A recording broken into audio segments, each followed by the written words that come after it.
নমস্কাৰ মই Sanna Chetia advocate Dibrugarh bar station আৰু panel lawyer district legal service authority Dibrugarh Assam মই আপোনালোকৰ আগত আজি উপস্থিত হৈছোহি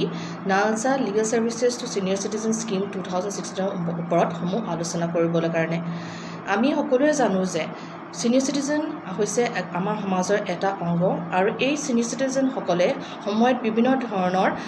অসুবিধাৰ সন্মুখীন হ'বলগীয়া হয়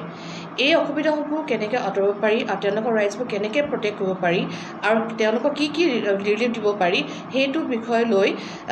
লিগেল ছাৰ্ভিচ অথৰিটি এক্ট 1987 এখন স্কিম ফ্ৰেম কৰিছে যিখন নাম হৈছে NALSA legal services to senior citizen scheme 2016 য'ত ছিনিয়ৰ চিটিজেন ৰাইটছবোৰ প্ৰটেক্ট কৰা হয় আৰু তেওঁলোকক বিভিন্ন ধৰণৰ ৰিলিফ দিয়া হয় এই স্কিমখনৰ আণ্ডাৰত যোনসকল 60 বছৰ বা তাতকৈ ওপৰ লোকসকলক ছিনিয়ৰ চিটিজেন বুলি কোৱা হয় এতিয়া আমি আলোচনা কৰোঁ legislative framework to senior citizen maintenance and welfare of parents and senior citizen act 2007 এখন গঠন কৰা হৈছে য'ত ছিনিয়ৰ চিটিজেনৰ ৰাইটছবোৰ প্ৰটেক্ট কৰা হয় আৰু এই এক্টৰ এটা মূল দিশ হৈছে যে যিসকল লোকে ছিনিয়ৰ চিটিজেনক চোৱা চিতা কৰিবলৈ মান্তি নহয় বা চোৱা চিতা নকৰে তেওঁলোকৰ সেই কাৰ্যবোৰ পানিছেবল হয় for maximum period of 3 months or a fine or a fine up to 5,000 or with both. The Act also provides for the establishment of old age homes for indigent senior citizens, that is senior citizens who do not have sufficient means.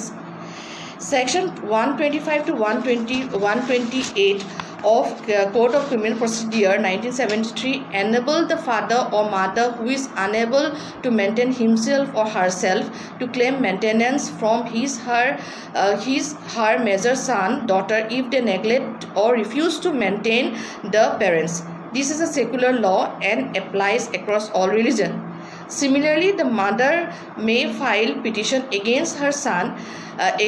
under the Protection of Women from Domestic Violence Act 2005 if she is subject to domestic violence and claim various relief provided under the Act. এতিয়া আমি কিছুমান গভৰ্ণমেণ্টেল schemes আছে senior চিটিজেনৰ কাৰণে আহক সেইবোৰ আমি আলোচনা কৰোঁ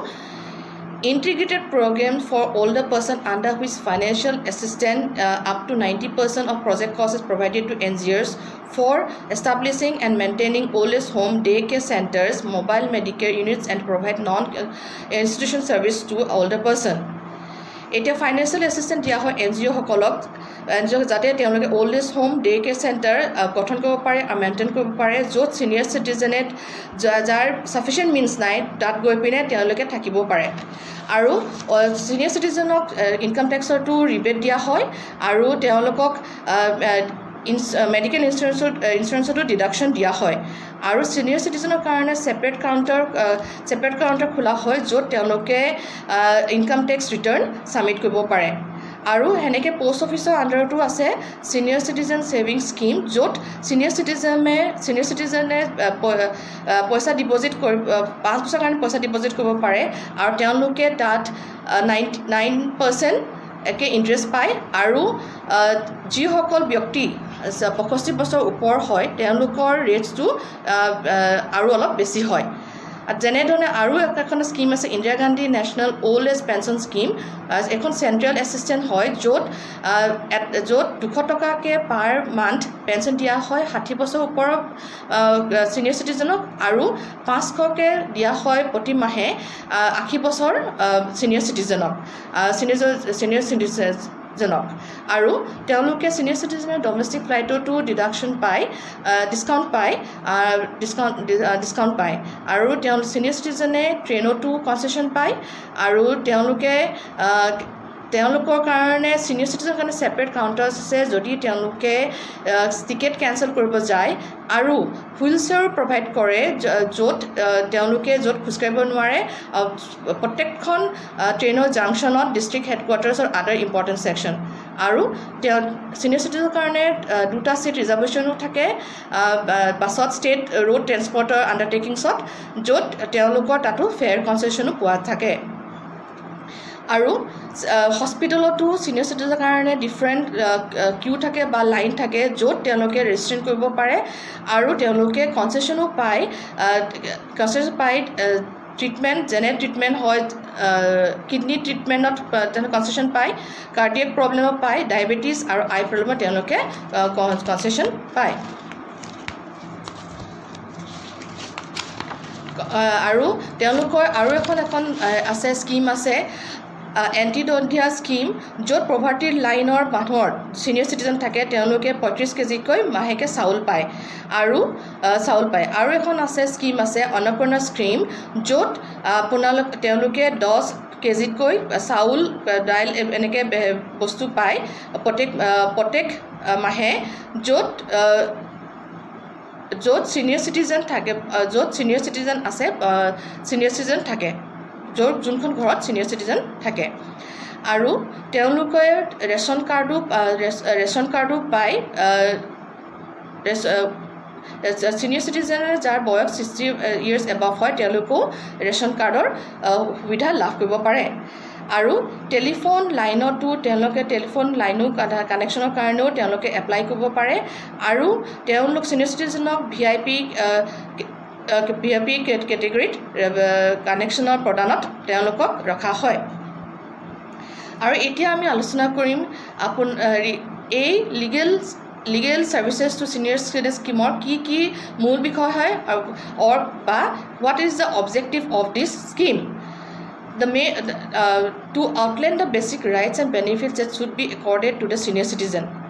to strengthen the legal aid and representation at the national, state, district and taluka levels for senior citizens who are entitled under Section 12